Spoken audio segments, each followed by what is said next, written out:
તો હળવદમાં આરોગ્ય વિભાગે પોતાનું પાપ છુપાવવા દર્દી ઉપર તોષનો ટોપલો ઢોળી કોરા કાગળમાં સહી કરાવી હોવાના આક્ષેપ કરાયા છે। જે મામલે માયાપુરના ગ્રામજનોએ એકઠા થઈ આરોગ્ય વિભાગ સામે રોષ વ્યક્ત કર્યો હતો તેમજ તાલુકા ભાજપ પ્રમુખ અને સરપંચે ઉચ્ચ કક્ષાએ રજૂઆત કરી ન્યાયી તપાસની માંગણી કરી છે।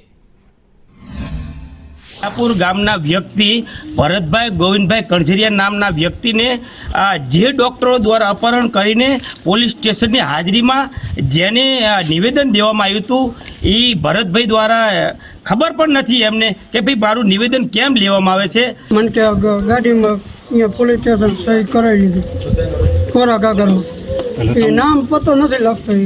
એનો એ હતા મનસુખભાઈ આપણે ઇંગોરાથી આગળ આવતા મયાપુર બાજુમાં કાલે કોકે પીએચસીની સરકારી દવાખાનાની નવા વર્ષની ચાલુ વર્ષની દવાઓ ફેંકેલી હતી મળી છે અને એ દવા કોને નાખી આપણે એની તપાસ કરાવવી જોઈએ।